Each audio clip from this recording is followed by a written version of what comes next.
Hello everyone. आज हम previous year paper लगाने वाले हैं वर्कशॉप कैलकुलेशन एंड साइंस का। ये पेपर केवल एससीवीटी एग्जामिनेशन वालों के लिए नहीं है। सबका सिलेबस सेम होता है, चाहे एनसीवीटी हो या एससीवीटी हो, तो दोनों के लिए इम्पोर्टेंट है। 8th क्लास ट्रेड्स के लिए नहीं है, 10th वालों के लिए भी है, 12th वालों के लिए भी है, 8th वालों के लिए भी है। इसलिए सभी लोग इस पेपर को सोल्व करेंगे साथ में। पहले वीडियो को पॉज करके खुद आंसर देना है, उसके बाद वीडियो को प्ले करके आगे देखते हुए जाना है। कितने क्वेश्चंस आपके सोल्व होते हैं, आपकी तैयारी का आपको पता चल जाएगा। किस टाइप के क्वेश्चन आते हैं एग्जाम में वो भी आपको पता चल जाएगा। ऐसी ही टेस्ट सीरीज हम वीडियो बार बार लाते रहेंगे, प्रीवियस ईयर भी लाएंगे और कुछ नए क्वेश्चन भी प्रोवाइड करवाएंगे। इसलिए सभी लोग चैनल को सब्सक्राइब कर लेना, बेल आइकन को प्रेस कर लेना, जिससे तुरंत आपको नोटिफिकेशंस मिल जाएं। ये जो पेपर है ये साइंस और मैथ्स का है, तो ये केवल आईटीआई के लिए नहीं है। जो भी साइंस और मैथ्स के क्वेश्चंस आते हैं किसी भी एग्ज़ाम में, वो लोग भी इस पेपर को देख सकते हैं और अपना आंसर दे सकते हैं। चलो तो शुरू करते हैं अपना पेपर सोल्व करना। पहला क्वेश्चन आपके सामने है, 1 लीटर पानी कितने मिलीलीटर के बराबर होगा। 1 लीटर पानी में कितने मिलीलीटर होंगे। कई बार आपने टर्म सुनी होगी कि मीटर होता है, मीटर के बाद आपने सुना होगा डेसीमीटर होता है, सेंटीमीटर होता है, मिलीमीटर होता है। ऊपर की साइड में जाए तो क्या होता है, ऊपर की साइड में बड़ी यूनिट्स आती हैं, यानी कि कुछ अमाउंट ज़्यादा होगा, गुणज में ज़्यादा होंगी। मीटर के बाद क्या आता है, डेका आता है। नीचे डेसी आता है, ऊपर डेका आता है। डेका के बाद क्या आता है, हेक्टो, किलो, ये सारी चीज़ें ऊपर की साइड में आ जाती हैं। 2 यूनिट्स के बीच में 10 का गैप होता है। कितना, 10। अब ये 10 डिवाइड में भी हो सकता है, मल्टीप्लाई में भी हो सकता है, वो एक बार देख लेते हैं। बाकी चैप्टर्स में इसको अच्छे से क्लियर करेंगे। देखो, मीटर से डेसीमीटर में जाना है तो हमें 10 का गुणा करना पड़ेगा। डेसीमीटर से सेंटीमीटर में जाना है तो भी 10 से गुणा करना पड़ेगा। यानी 1 यूनिट नीचे उतरेंगे तो 10 से गुणा करना पड़ेगा, और 1 यूनिट ऊपर की साइड में जाएंगे तो 10 से भाग देना पड़ेगा। क्लियर हुआ। 1 यूनिट के बीच में कितना गैप होता है, 10 का गैप होता है। अब देखते हैं, हमें यहाँ मीटर से एमएम में आना है, मिलीमीटर में आना है, तो कितना गैप हुआ, कितनी यूनिट्स कवर हुई है, 1 2 3, 3 यूनिट कवर हुई है। 3 यूनिट कवर हुई है तो कितने से गुणा कर देंगे, 3 बार 10 को गुणा करेंगे। 10 को 3 बार गुणा करेंगे तो क्या आएगा, 1000, 1000। तो हमारा आंसर क्या हो जाएगा, 1000 मिलीलीटर। ये ऑप्शन राइट आंसर हो जाएगा। आई थिंक सबको समझ में आ गया होगा। दूसरा क्वेश्चन देखते हैं, 100 डिग्री सेंटीग्रेड में कितने डिग्री फ़ारेनहाइट होते हैं। ये स्टैंडर्ड होता है, सबको याद होगा, या इसको सोल्व भी कर लेंगे। कितना होता है, 212 डिग्री फ़ारेनहाइट। कैसे सोल्व होता है, एक सूत्र आपने पढ़ा होगा कभी, C/100 तापमान कन्वर्जन का सूत्र होता है, सभी एग्जाम में पूछा जाता है। F-32 divide by 180। C क्या है, C का मान है सेंटीग्रेड। सेंटीग्रेड का दे रखा हो, फ़ारेनहाइट पूछे तो आप C की जगह सेंटीग्रेड का मान रख सकते हैं, फ़ारेनहाइट यहाँ से निकाल सकते हैं। यदि C नहीं दे रखा हो, F दे रखा हो, तो F का मान यहाँ पे पुट कर सकते हैं, C का मान निकाल सकते हैं। कैसे वैल्यू पुट करेंगे, देखो, C का मान दे रखा है 100, तो C की जगह कितना लिख देंगे, 100। अब वज्र गुणा तो सबको पता होगा, क्रॉस मल्टीप्लिकेशन, यहाँ से वज्र गुणा करते हैं। अभी देखो, यहाँ से ये डिवाइड हो रहा है, 1 1, तो देखो क्रॉस मल्टीप्लाई करेंगे तो क्या आएगा, F-32, यहाँ से इक्वल, और 180 को 1 से मल्टीप्लाई करेंगे तो कितना आ जाएगा, 180। अब देखो कि बराबर के लेफ्ट में संख्या होगी वो राइट में जाएगी तो उसका साइन चेंज हो जाएगा, और यदि राइट में होगी वो लेफ्ट में जाएगी तो उसका भी साइन चेंज हो जाएगा। यदि माइनस की है तो प्लस हो जाएगा, प्लस की है तो माइनस हो जाएगा। अब यहाँ से हमें f की वैल्यू निकालनी है, यानी कि 32 को इधर भेजना पड़ेगा, और 32 कैसी वैल्यू है, माइनस की। देखो माइनस का चिन्ह है इसके साथ, यानी कि 32 कैसी वैल्यू है, माइनस की वैल्यू है। उधर जाके कैसा हो जाएगा, प्लस का। बराबर के किधर भी साइड में जाए संख्या, प्लस की है तो माइनस हो जाती है, माइनस की हो तो प्लस की हो जाती है। 180 में 32 ऐड करेंगे तो कितना आएगा हमारे पास, 212 डिग्री फ़ारेनहाइट। सबको क्लियर हो गया। नेक्स्ट क्वेश्चन देखते हैं, 1 वर्ग इंच कितने वर्ग सेंटीमीटर के बराबर होगा। 1 वर्ग इंच कितने वर्ग सेंटीमीटर के बराबर होगा। ये क्वेश्चन भी आपको आता होगा, सबको पता होगा कि 1 इंच में कितने सेंटीमीटर होते हैं, 2.54 सेंटीमीटर होते हैं। 1 इंच में कितने होते हैं, 2.54। अब यहाँ पे देखो वर्ग इंच दिया है, तो दोनों साइड में वर्ग कर दें।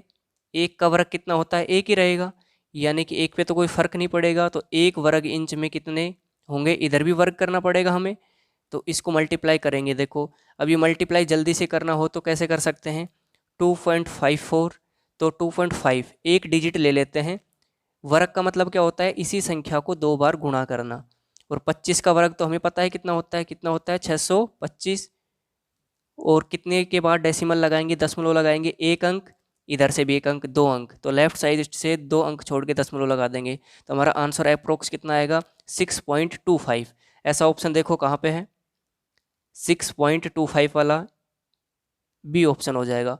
25 हमारा कम आ रहा है, इसमें ज़्यादा क्यों आ रहा है, क्योंकि हमने डेसिमल के बाद एक अंक कम लिया था, 4 नहीं लिया था। पूरा पूरा लेके सोल्व करेंगे तब भी हमारा आंसर पूरा पूरा ये आ जाएगा। तो जल्दी से सोल्व करने के लिए हम एक डिजिट का यूज करके कर सकते हैं। अब देखिए चौथा क्वेश्चन, निम्न में से कौन सा कथन सही नहीं है। अब इस क्वेश्चन को देखने से पहले कुछ चीज़ें बता दूं मैं। जब भी जीरो में किसी संख्या का भाग दिया जाता है, किसी भी संख्या का, ABCD 2 3 4 10 100 1000 लाख, तो हमेशा आंसर क्या आता है, 0। क्लियर। जब भी किसी संख्या में 0 को जोड़ा जाता है तो वैल्यू क्या आती है, वही संख्या जाती है। जब भी किसी संख्या के साथ 0 को गुणा किया जाता है तो ये सबको 0 कर देता है, गुणा में क्या हो जाएगा, 0। अब एक इम्पोर्टेंट चीज़ देखना इसके साथ रिलेट करके, जब भी 0 का भाग किसी संख्या में दिया जाए, क्या बोला गया है, जब भी 0 का भाग किसी संख्या में दिया जाए तो अनिर्धारित रूप आता है, या इनफाइनाइट बोलते हैं इसको, अनंत, अनिर्धारीय रूप। सुना होगा कई बार आपने, अनिर्धारीय रूप बोलते हैं इसको। तो ये आप याद रखना, ये चारों टर्म्स आपको याद रखनी है। अब देखते हैं क्वेश्चन को क्या है, कौन सा कथन सही नहीं है। 0 में 2 का भाग देंगे, अभी देखा था 0 में किसी का भी भाग दो 0 आता है, ये कथन सही है। -25 में 5 का भाग देंगे, 5 बार चला जाएगा और जो साइन है वो साथ आ जाएगा, सही है। 12 में 0 का भाग देंगे तो 12, ये गलत है। अभी बताया था कि अनिर्धारीय रूप होता है या अनंत आता है। 4 में 1 का भाग देंगे तो 4 आ जाएगा, ये भी सही है। तो हमारा राइट आंसर क्या हो जाएगा, सी ऑप्शन राइट आंसर हो जाएगा। नेक्स्ट 5 नंबर क्वेश्चन देखते हैं। अब हम 5 नंबर क्वेश्चन करते हैं। आप वीडियो को पॉज करके इसको सोल्व कर सकते हैं। देखो ये सोल्व करने से पहले हम एक रूल देख लेते हैं, BODMAS। ये आपने रूल पढ़ा होगा, कभी देखा होगा मैथ्स के अंदर, BODMAS ये रूल होता है। इस रूल्स के बारे में बहुत सारे क्वेश्चंस और इसको अच्छे से विस्तृत रूप से हम आगामी वीडियो में पढ़ेंगे, इसलिए आप चैनल को सब्सक्राइब कर लें और बेल आइकन को ज़रूर से प्रेस कर लें, जिसके बाद आपको जल्दी से वीडियो प्राप्त हो जाएगा और आपको जानकारी मिल पाएगी। चलो इसको देखते हैं। इसको सोल्व किधर से करते हैं, इस साइड से सोल्व करते हैं, राइट से लेफ्ट साइड में सोल्व करते हैं इसको। बी का मतलब होता है ब्रैकेट, यानी कि सबसे पहले ब्रैकेट्स को सोल्व करेंगे। ब्रैकेट्स होते हैं हमारे पास, ऐसे कुछ ब्रैकेट्स आपने देखे होंगे। इसके बाद ओ का मतलब होता है ऑफ, हिंदी में का बोलते हैं, का लगा हो उसको सोल्व करते हैं। इसके बाद करते हैं डिवाइड यानी भाग को सोल्व करेंगे। एम फॉर मल्टीप्लाई यानी कि गुणा को सोल्व करेंगे। ए का मतलब एडिशन। इसके बाद क्या करेंगे, जोड़ को सोल्व करेंगे, जो भी जोड़ दे रखा हो। और लास्ट में किसको सोल्व करेंगे, घटा को, लास्ट में घटा को सोल्व करेंगे। क्लियर है ये बात। अब देखते हैं क्वेश्चंस को। क्वेश्चन क्या है, 16 इंटू 10 + 2। तो अभी हमने देखा था BOD, इसमें ब्रैकेट भी नहीं है, ओ देखेंगे ऑफ भी नहीं है, डिवाइड नहीं है, एम मल्टीप्लाई है, यानी कि सबसे पहले मल्टीप्लाई को सोल्व करेंगे, यानी इस पार्ट को सोल्व करेंगे। तो 16 इंटू 10 कितना हो गया, 160 + 2। एम का काम खत्म हो गया। एम के बाद क्या आता है, ए का मतलब एडिशन, एडिशन है, ये रहा प्लस, यानी कि 160 + 2 कितना हो गया, 162 हो गया। ये हमारा आंसर आ चुका, इसके बाद कुछ बचा ही नहीं है। ए ऑप्शन हमारा राइट आंसर हो जाएगा। नेक्स्ट क्वेश्चन देखिए 6 नंबर। 6 नंबर क्वेश्चन में क्या करवा रहा है हमसे, LCM HCF का यूज होगा। इस चैप्टर को भी अलग से करेंगे हम, अभी समझते हैं इसको कैसे करते हैं। 4/5 इसको हिंदी में बटा भी बोलते हैं। ये जो लाइन खींची गई है इसको बटा भी बोलते हैं। ये अंश होता है, ये हर होता है, न्यूमरेटर डिनोमिनेटर। क्लियर इतना? देखिए -2/3। जब भी ऐसी संख्या आ जाए कैसे सोल्व करेंगे? सबसे पहले 5 और 3 का एलसीएम लेना है हमें। क्या करना है? एलसीएम लेना है। 5 और 3 का एलसीएम क्या होगा? 15। ये कैसे आता है 15? इसके बारे में हम बाद में देख लेंगे। फिर क्या करते हैं? न्यूमरेटर का इसमें डिवाइड करेंगे। कितना आ गया? 3। 3 × 4 करेंगे तो 12। -3 का यहाँ से डिवाइड करेंगे, कितना आया? 5। 5 × 2 करेंगे, कितना आया? 10। यहाँ पे 10। अब इसको सोल्व करेंगे तो कितना आया? 12 - 2 12 - 10 2/15। तो 2/15 C option right answer. Next 7 number देखिए। ये तो केवल मल्टीप्लिकेशन है, ये तो खुद कर सकते हैं, तो सभी लोग कमेंट में इसका आंसर देंगे। मल्टीप्लाई कर देना।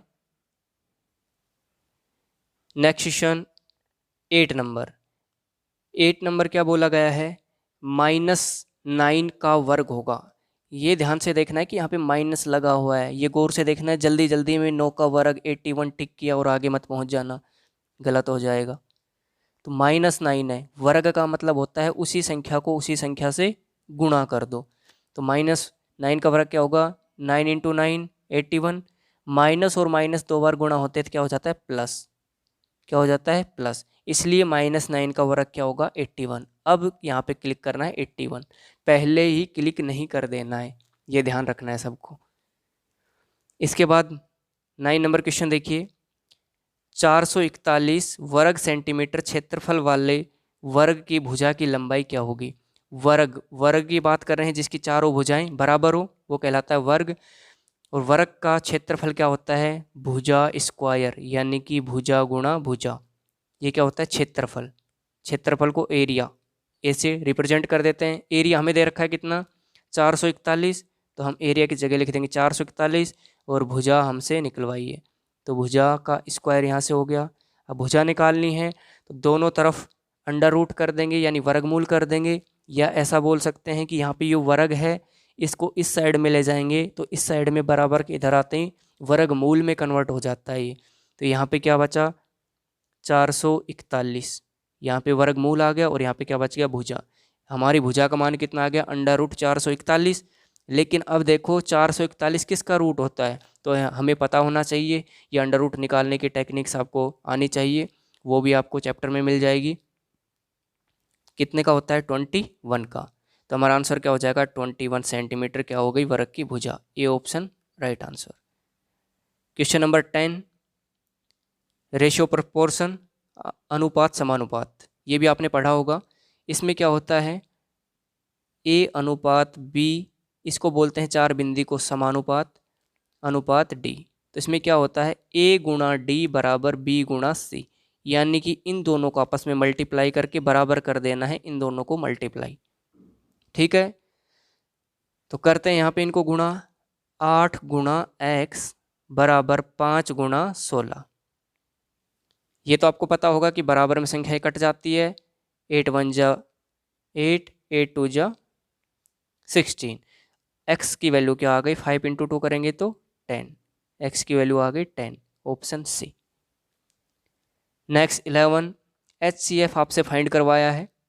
HCF 66 और 330। हम बेसिक से इसको सोल्व करेंगे। HCF में क्या करते हैं? दोनों का अलग अलग हम विभाजन करते हैं। देखो ऐसे पढ़ा होगा आपने कई बार। सबसे छोटी संख्या से करते हैं। यहाँ पे 2 लिखा, कितनी बार भाग गया? यहाँ पे 3 3, फिर 3 1 1, फिर 1 1, यहाँ पे आ गया 1। इतना क्लियर? इसके बाद इसमें भी यहाँ पे डिवाइड करेंगे। 2 2 6 5, ये हमारे पास आ गया। फिर हमें डिवाइड करना है। अब 2 से डिवाइड नहीं हो पा रहा, 3 से होगा या नहीं ये देखते हैं। 3 से इसमें जा रहा है भाग, 3 से डिवाइड करेंगे।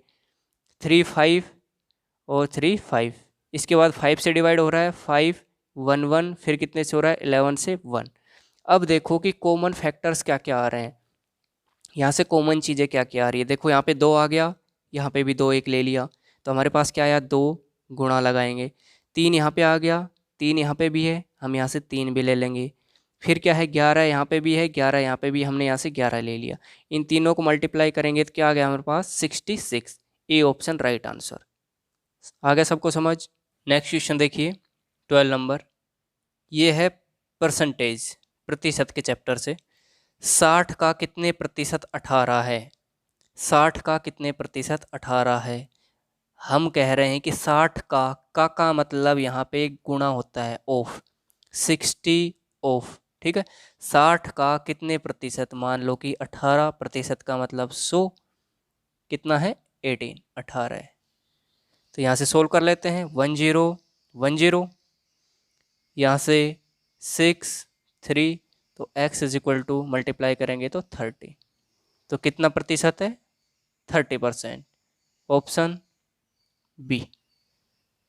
नेक्स्ट क्वेश्चन चलते हैं 13 क्या कह रहा है, 50 रुपए का मतलब अभी बताया था क्या होता है, मल्टीप्लाई गुणा 3/5वां भाग। तो 3/5वां भाग कितना होगा, यहाँ से कट कर देते हैं, यहाँ से हो गया 10, 10 इंटू 3 कितना हो गया 30। आंसर क्या आ गया, ए ऑप्शन 30 रुपीज, 30 रुपीज हो गया सही आंसर। इसके बाद आता है 14 नंबर। अब देखो साइंस का पार्ट स्टार्ट हो गया है। साइंस में क्या करना है, पदार्थ का वह गुण जिसके कारण पदार्थ पर चोट मारने पर वह टूट जाता है, इसको बोलते हैं ब्रिटलनेस, भंगुरता। आंसर हो जाएगा भंगुरता। 15वां क्वेश्चन देखिए, ढलवा लोहे को इंग्लिश में क्या बोलते हैं, पिग आयरन, पिग आयरन। तो पिग आयरन की प्रॉपर्टी बतानी है आपको, क्या प्रॉपर्टी होती है, इसको चुंबकीय बना सकते हैं, चुंबकीय नहीं बना सकते हैं, फोर्जिंग क्रिया कर सकते हैं, या सभी चीज़ें कर सकते हैं। तो हमें इसमें पता होना चाहिए कि इसको चुंबकीय नहीं बनाया जा सकता, ये ऑप्शन राइट आंसर हो जाएगा। अब अगला देखिए 16, मध्यम कार्बन इस्पात, इसको बोलते हैं medium carbon steel, medium carbon steel, ये साइंस के चैप्टर में आप पढ़ेंगे। इसमें कार्बन की कितनी प्रतिशत मात्रा होती है, तो स्टील को 3 भागों में बांटा गया है, low carbon steel, medium carbon steel, high carbon steel. Low carbon steel में मात्रा कितनी होती है, कार्बन परसेंटेज लेस देन 0.25%।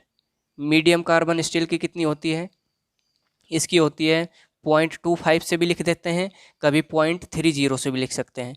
तो 0.25 से लेकर 0.55% बोला जाता है, कभी कभी इसको लिख दिया जाता है 0.3 से 0.45 तक, इतना परसेंट।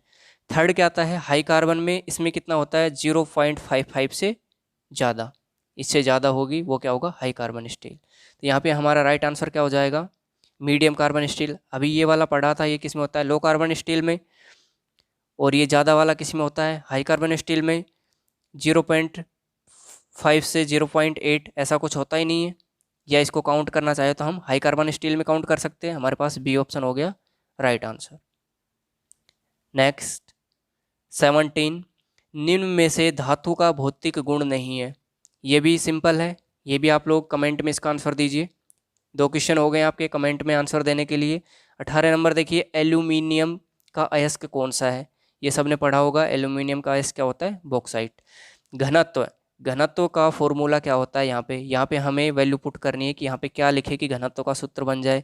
तो हमने पढ़ा है घनत्व बराबर क्या होता है, द्रव्यमान बटा आयतन, मास बाय वॉल्यूम, ये क्या होता है रो, डेंसिटी के बराबर होता है, डेंसिटी बोलते हैं घनत्व को। तो यहाँ पे क्या लिख सकते हैं, द्रव्यमान, बी ऑप्शन राइट आंसर।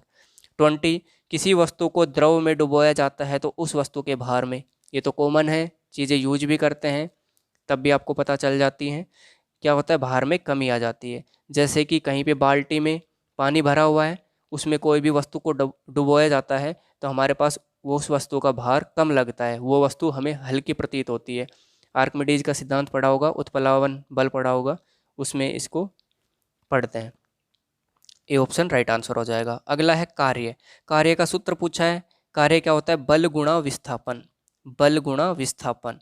तो विस्थापन ए ऑप्शन। यहाँ पे याद रखना विस्थापन और दूरी एक ही चीज़ें होती हैं परिमाण में, परिमाण मतलब संख्यात्मक रूप से बराबर होती है, लेकिन विस्थापन में दिशा होती है। एक सदिश राशि अदिश राशि पड़ी होगी, तो विस्थापन क्या होता है, सदिश, वेक्टर क्वांटिटी, वेक्टर क्वांटिटी। और दूरी क्या होती है, स्केलर, यानी कि अदिश, अदिश राशि होती है। इसमें दिशा पाई जाती है सदिश, यानी कि दिशा के साथ होती है, और इसमें दिशा नहीं पाई जाती है। ये इसमें फ़र्क होता है। तो बल के साथ विस्थापन को गुणा करते हैं, तब हमारे पास कार्य निकल के आता है। और इसको इंग्लिश में क्या बोलेंगे, विस्थापन को, डिस्प्लेसमेंट। क्या होता है, डिस्प्लेसमेंट। और दूरी क्या होती है, डिस्टेंस। अगला 22, शक्ति की यूनिट क्या है, यूनिट ऑफ पावर। बहुत इंपॉर्टेंट है, बहुत बार रिपीट होता है, बहुत एग्जाम्स में बहुत बार रिपीट होता है। शक्ति की यूनिट क्या होती है, वोट। क्या होती है, वोट। 23 देखिए, कार्य करने की क्षमता को क्या कहते हैं, कार्य करने की दर को क्या कहते हैं, शक्ति। शक्ति का मात्रक हमने देख ही लिया, शक्ति का मात्रक क्या होता है, वोट। कार्य की यूनिट क्या होती है, जूल होती है। और कार्य करने की दर, दर का मतलब होता है टाइम, तो टाइम किस में देखते हैं, सेकंड में। तो वोट को क्या लिख सकते हैं, जूल पर सेकंड। 24, वेग एक है। देखो सदिश अदिश की बात हो रही है यहाँ पे। सदिश को क्या बोलते हैं, वेक्टर क्वांटिटी, अदिश को बोलते हैं स्केलर क्वांटिटी। तो वेग क्या है, आपने वेग और चाल सुना होगा, एक होता है चाल, एक होता है वेग। एक ही चीज़ें लगती हैं, लेकिन दोनों चीज़ें अलग अलग है। चाल को बोलते हैं स्पीड, हम बोलते हैं किसी चीज़ को कि यह गाड़ी कितनी स्पीड से जा रही है, तो उसकी चाल हो जाती है। वेग क्या होता है, वेलोसिटी, वेलोसिटी। वेलोसिटी में क्या होता है, इसकी दिशा भी बताई जाती है कि पूर्व साइड में, पूर्व यानी ईस्ट, ईस्ट साइड में यह गाड़ी 50 किलोमीटर पर आवर से चल रही है, 50 किलोमीटर पर आवर से चल रही है यह गाड़ी। तो ये हो गया वेक्टर क्वांटिटी। अब इसी की बात करें, हम बोले कि 50 किलोमीटर प्रति घंटा की रफ्तार से गाड़ी चल रही है, हमने दिशा नहीं बताई, तो वो क्या हो जाता है, स्पीड। तो ये सदिश और अदिश राशि हमें पता होनी चाहिए। इसके बाद 25 क्या बोला गया है, एक गाड़ी 30 किलोमीटर प्रति घंटा, इसकी वेलोसिटी बोल सकते हैं, या अभी पढ़ा था वेलोसिटी, और क्या पढ़ा था, स्पीड। तो यहाँ पे आपको दिया है स्पीड, क्यों, क्योंकि यहाँ पे दिशा नहीं बताई गई है। तो गाड़ी की स्पीड कितनी दे दी है, 30 किलोमीटर पर आवर। इसके बाद बोला गया है, यह गाड़ी 4 घंटे में कितनी दूरी तय करेगी। देखो सूत्र से तो ये हो ही सकता है, लेकिन कॉमन सेंस से हम इसको क्वेश्चन को देखना चाहें तो कैसे होगा, 30 किलोमीटर प्रति घंटा, यानी कि 1 घंटे में 30 किलोमीटर चल रही है, 4 घंटे में कितनी चलेगी, 2 घंटे में हो गई 60, 3 घंटे में 90, 4 घंटे में 120। आंसर आ गया 120। और सूत्र से करना चाहे तो सूत्र से भी कर सकते हैं।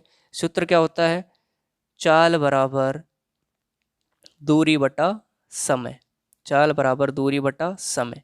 हमें क्या निकालना है, यहाँ से चाल दे रखी है 30, दूरी कितनी दे रखी है, पूछिए दूरी, समय कितना दे रखा है 4, यहाँ से वज्र गुणा कर लेंगे। देखो वज्र गुणा होकर कितना हो गया, 120।